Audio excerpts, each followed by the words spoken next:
Wayne knows that whole in that whole area, that wormhole thing allows people to maybe travel back in time and things like that.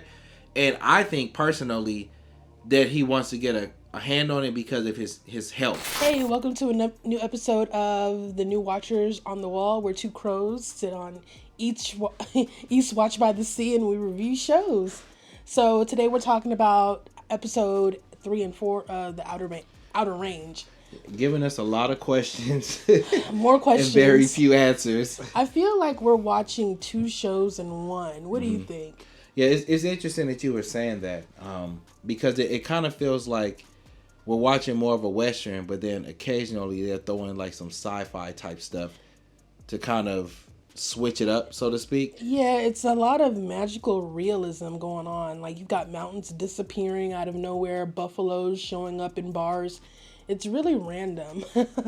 Yeah, it's random, but something about the show still has me kind of intrigued and interested to kind of see where it's going to go. This particular episode, it starts off with Autumn, and she's pulling out an arrow out of the back of a buffalo.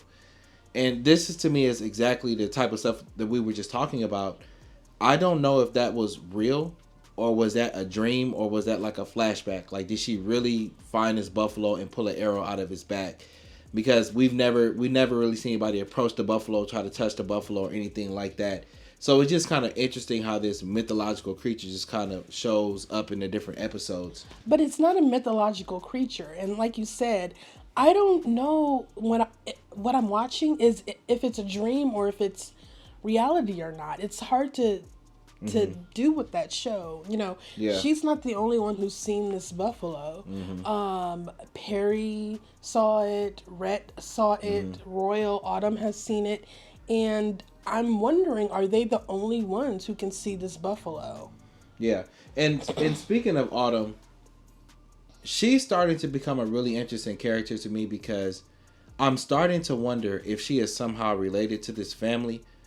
I was starting to kind of get that vibe. There was a side of me that was kind of wondering, is she actually the older version of, is it Abby? What's her name? The daughter's Amy. name? Amy. Is she the older version of Amy, the adult version of Amy? But then there's another side of me that's kind of wondering, is she like a relative of Royal's family? Because there's a side of me that also feels like, I think that there may have been some type of love triangle going on between these families. And I think that one of the Abbott sons is actually not Royal's son. In addition to her pulling this arrow out of this buffalo's back, we see her going to the grocery store and she gets a medication that is on order.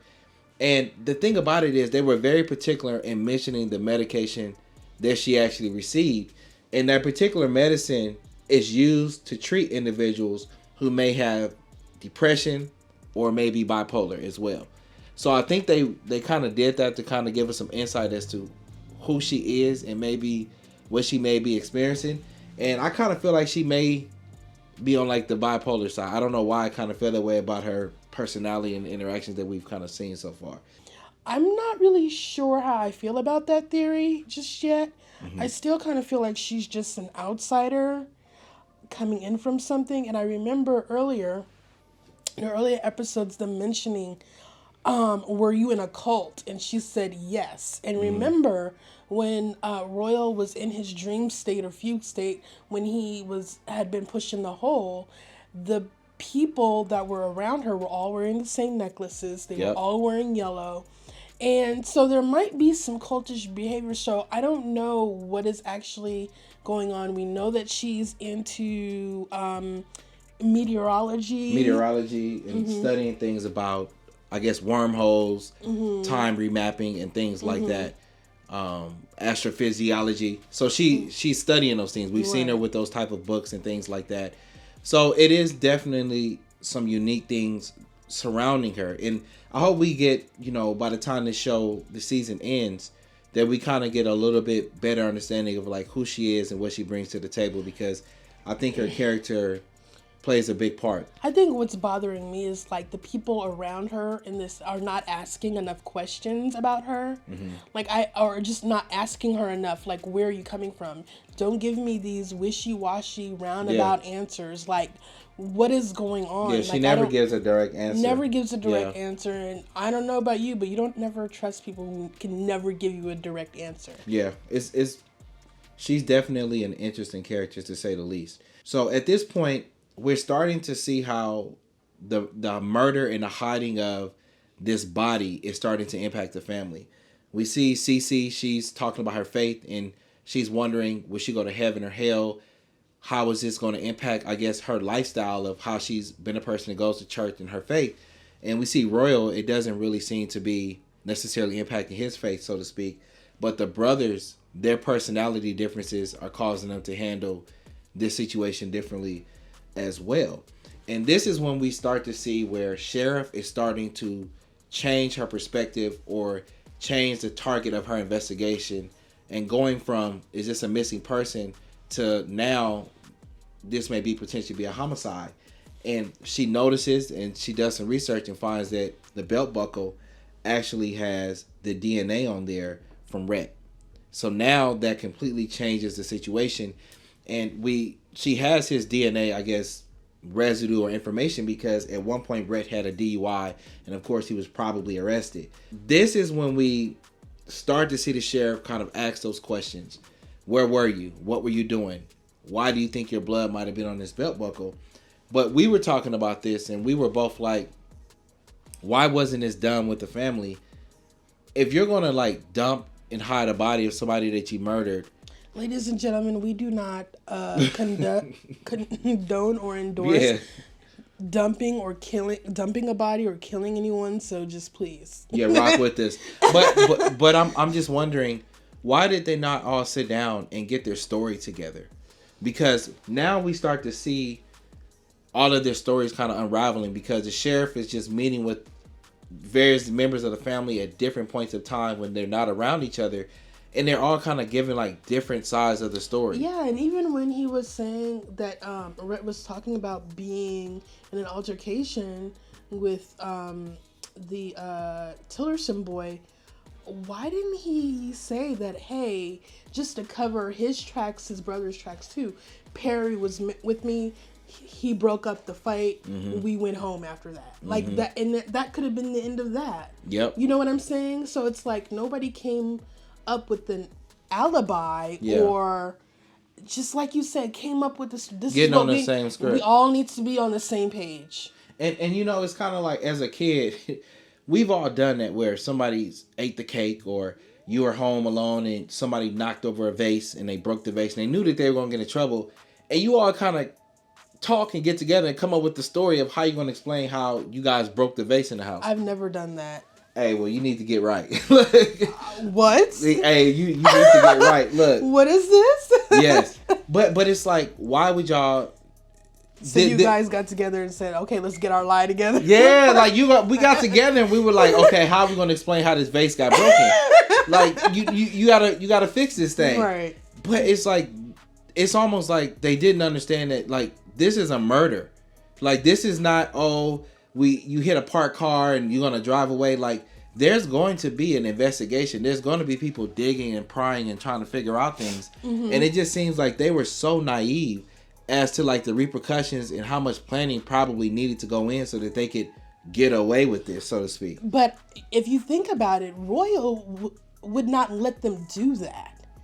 They were sitting down at the breakfast table that one day. The only plan, I think, that was kind of, any type of conversation was had was with Cecilia, the mother, their mother, when the boys came to her house a second time, right? And so, but Royal, he never really, and if you think about his character in the show, he doesn't talk much about anything. Even Cecilia had to blow up at him. Like, she was like, dude, when we were going through our stuff, when you couldn't pay the bills, I was here with you, and now you're not wanting to talk to me, open up.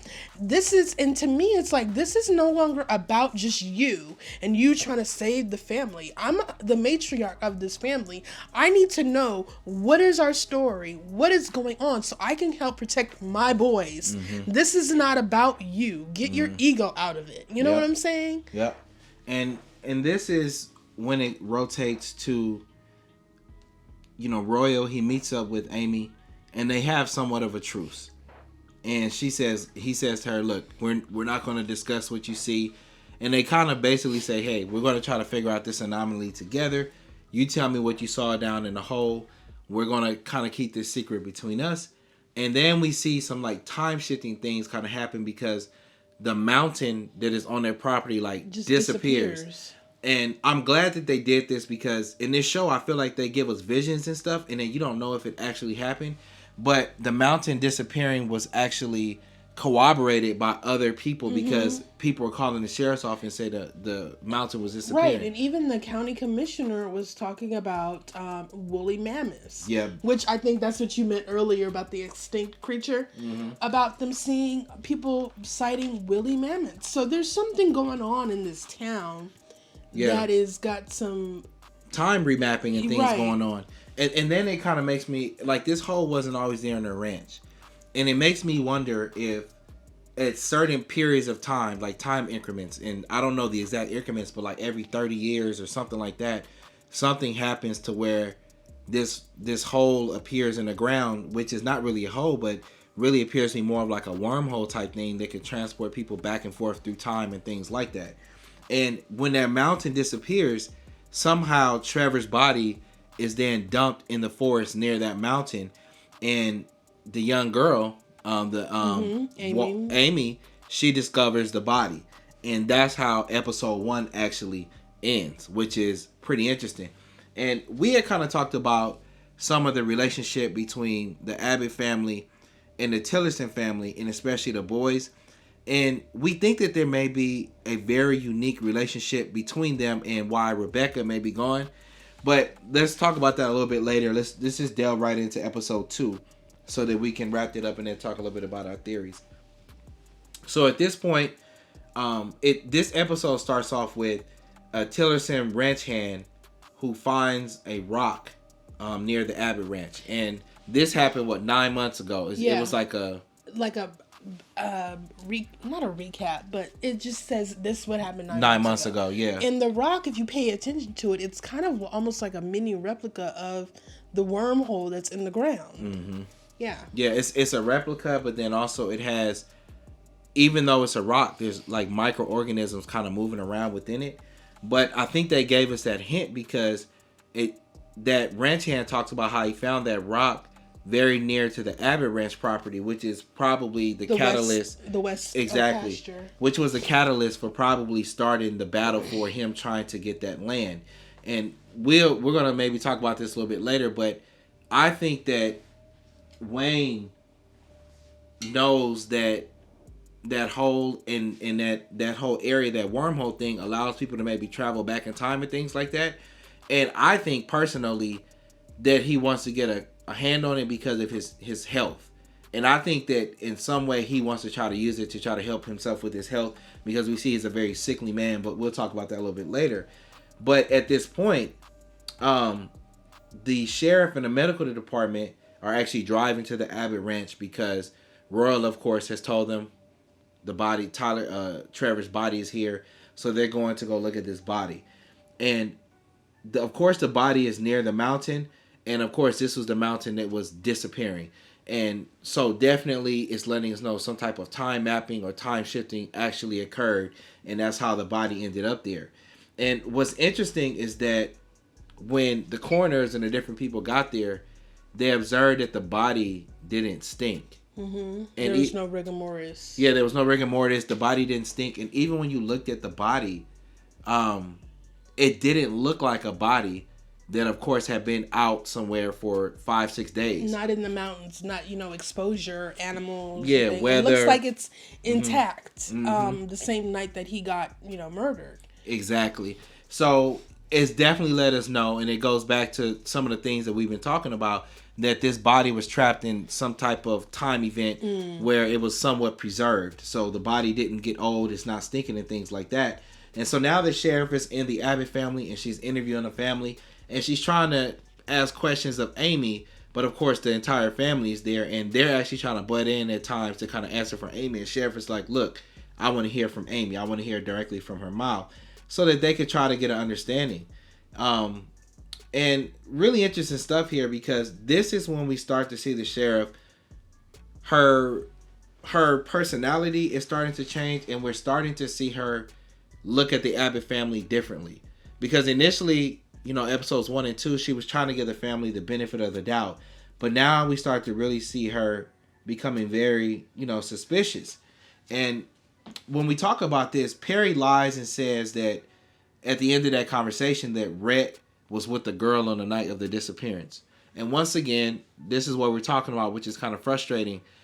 Instead of just coming up with excuses on the fly, why didn't you, since you guys all made the decision that this is what you were going to do, why not sit down and get your stories together? It makes no sense. I mean, and my thing about it too is that, Perry, he is the one who did the crime, right? Mm-hmm. So if anything, he should be the one who's coming up with, okay, this is what we're going to do, or what we're saying. Mm-hmm. And Rhett is just having a huge target on his back, and I feel bad for the guy almost.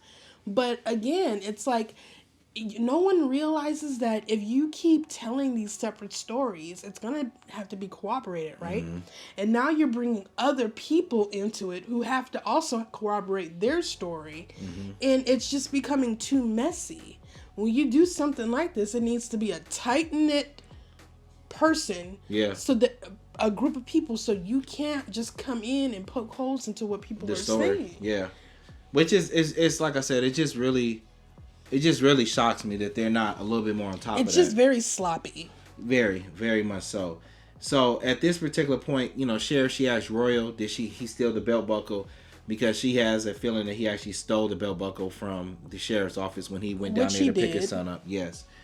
And this is when Sheriff is trying to capture the lies. So she knows that Rhett is not at the home, and right now he doesn't know that the body. So she's trying to get him kind of caught up in the lie, and she asked one of her other sheriffs who work for the department to catch Rhett and ask him some questions before the Abbott family Perry is able to... Perry calls him. Yeah. And he's telling Rhett, do not answer your phone. Don't answer your phone. Mm-hmm. Don't answer your phone. But he does, but it was interesting because his girlfriend kind of says, yeah, he was with me, not knowing that she was getting herself in some pretty deep trouble, not knowing that, this whole thing is revolving potentially around, a homicide. And, she tells Maria, look, you're not just covering up for something simple like a little small bar fight. We just discovered a body and we're dealing with a homicide. So you may want to think about what you're saying. And that's when Maria's like, okay. Yeah. It's just insane. It's like they keep putting a bigger and bigger target on their back. And I feel like Royal is to blame with this, because he's trying to keep his family together in all the wrong ways. He brings in the lawyer at the last minute. Yeah. Instead of sitting at that table after he dumps the body, this is what is going to happen. And then let me say this too. And I didn't, this is one thing I just, maybe it's where I grew up from, but it's like, you don't talk to law enforcement unless you have to talk to law enforcement. Yeah, absolutely not. And then if you're going to talk to law enforcement, you need to have legal representation. I just didn't understand why the Abbott family continuously met with the sheriff with no type of consultation. I think it was because they know the sheriff intimately. It's a small town. She's been helping him find, try to find Rebecca. But still, you do not, this is going to sound bad, but you don't talk to the cops. Like, you don't, it doesn't, because in my experience, anytime a cop wants to talk to you, just out of just some buddy stuff, it never ends well. And it's for a reason. Yeah. And I didn't understand that. So then, Royal finally brings his attorney, and he gets his two boys out of the sheriff's office, who they were interrogating both of them separately. Minute, and then they have an argument in front of the I just don't. And you know what? I'm starting to think, and I think you mentioned this earlier, Royal is kind of shifty. He's a shady character. Even Walt Tillerson brought that up. Like, you've always been like a shisty, shady kind of guy. Yeah. He is. Because it's like when you start off watching the show, you kind of get the perception that this is a guy that is a family man, a Salt of stand-up the guy. earth. Yeah, a family Yeah. guy on a ranch. But as time goes on, we start to see how shady he is, and even with the card game with Autumn later on, which we'll discuss, we start to see that his character has a lot of flaws in it, and he's not the guy that you would think that he is, based on the behavior that he engages in or the image he tries to personify. But this is when it transitions to Patricia Tillerson. She shows up to the ranch in a chopper, so they're kind of letting us know the status that this family has, and she's really mad because she feels like Wayne did not push more about getting an investigation, getting on the trail of things when their son. Yeah, he's more concerned about this West pasture. Yeah, and she was really upset, but it leads us to believe that they may have had some type of divorce because she talked something about when she left, and she wanted to take the boys, but he was like, no, the boys belong here, in the town, in Wyoming or whatever. So there was definitely, a falling out between their relationship. And this is when we kind of get a transition to where Royal goes to meet the county assessor, Carl. And this was like the weirdest situation to me, where he literally like puts his hand on the assessor, pushes him around, basically threatens to throw him down the black hole. Yeah. All because the assessor, took a bribe, which we know he did. Like, why do you keep throwing stuff in that wormhole? You saw the body come back. You saw yourself come back. Why do you keep putting stuff in there? Evidence. Yeah. You threw a body in there. You threw the belt buckle in there. It's like, and things just keep popping back up. Why do you keep putting evidence down this wormhole? It could keep popping up. It's gonna come back. And I just don't understand why he had the type of conversation that he did, because it's like I don't know, is that how ranchers and cowboys get down? Because did you really think you was gonna go in there and slap the county assessor around and he was gonna like change his mind or change his perspective? I just did it like, and then on top of that, right, his wife, Cece or whatever they call her, she seems to be more of a thinker, right?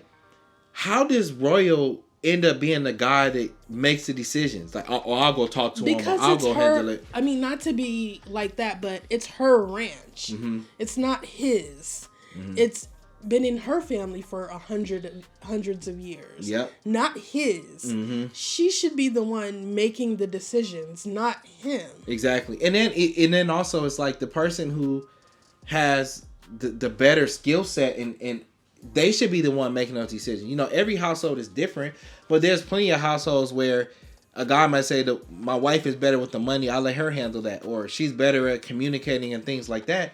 I just don't understand why Royal, who's more of like a bull in the china shop at this point, why he's the person that gets to go and make the decisions. He's going down to the sheriff's office, getting the kids. He's going to go talk to the assessor. He's going to go talk to the Tillersons.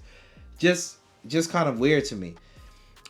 And that's when we get a transition and we kind of really get to see Patricia's personality, because she's in the coroner's office who's getting ready to, I guess, do the report. And the sheriff is like, look, you can't be in here. I didn't know that you couldn't be in there when they're reading the report. Yeah, I mean, because it's, this is kind of, you don't need anybody in there trying to sway the decision or anything like that. So they're having a conversation, and this is when we see Patricia trying to, throw her power around and stuff like that. And once again, another person somewhat kind of blackballing the sheriff, talking about, you're getting ready to run for office. Basically, I can make it a tough run for you. But surprisingly, the sheriff stood up for herself and said, look, my job is to represent the people. You can't be up in here. And she got out. And this is when the coroner is talking about his body. And it pointed out some of the same things that we were observing when we first saw his body, which looked like it had very little deterioration. Didn't look like his body had been out there for days or anything like that. And the report actually said something to the effect that it looks like he had only been dead for 10 hours when his body was gone for days. So we know that this wormhole is dealing with something, like you said, with time. Yep. Yep. But we don't know if it's going forward through time, or just stagnant, preserving time, or if it's going back. We don't really know. And I think, and since you kind of brought that up, I think people have the ability to go back and forward, and that's why I think Wayne wants control of it.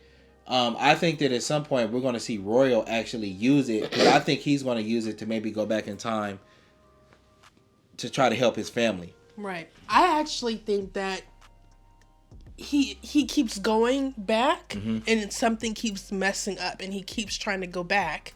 Because and that's probably where Autumn came from. But you see, it's like I don't know what the theories are, but it's like, once you change something, there could be an infinite number of changes that occur in the future, even if you go in the past. It's just, you're seeing different theories like that. Yeah. So this is also why I think we see Royal so interested in the necklace that Autumn has. I think it has something to do with, maybe controlling how you can go forwards or back through this wormhole. So now it transitions to the funeral that's occurring, and they're singing at the funeral. It was slightly emotional, because I could see a brother wanting to sing for his his brother at a funeral, but once again we see the Kate Bush. We see Patricia's personality. She runs over and opens the casket and basically signifying, look what you guys did to my baby. Look what you did. I guess similar to what happened with Emmett Till's mother. She wanted people to see the body. You're not going to look at a casket. You're going to see the body. What you did to my child. Exactly. And I guess that gave her a way to see which one of them did it. And she said it was Perry. Yep. She could tell, I guess, by his demeanor, how he was looking, his body language, which was, really, really interesting stuff. And this is when we kind of see, I guess, the repast where people are kind of just hanging out after the funeral. They're drinking and stuff like that. And the assessor comes over and he's talking to Cecilia, and he says, look, we bumped up your hearing all because your husband came in here and basically threatened me. And she's just like, well, I guess you preferred bribes than threats. Yeah. So, they kind of on the same page with that. And this is when we see Royal go downstairs and Autumn is gambling and she's kicking people's butt down there because she's won a lot of money. And Royal, and this is what we were talking about earlier, where we really get to see his character. Royal tells this really interesting story about how, somebody came into town, they were gambling one time and they was kicking butt, and then they looked under the table and they saw hoods and they knew that they were dealing with the devil. And it's almost like, shit, Royal, you the devil. You know what I'm saying? And I think that's why the buffalo, I don't know. Because the way he turned, the buffalo came in, and then looked back at her, it was kind of like, it was very eerie. Yeah, it was interesting, how that's going. So, long story short, they wager. He says, look, if you win this card game, then I'll give you my Westland. If you win, I get your necklace. And he ends up winning, but he's winning because he cheated. And because I guess he has some cards up his sleeves and stuff like that.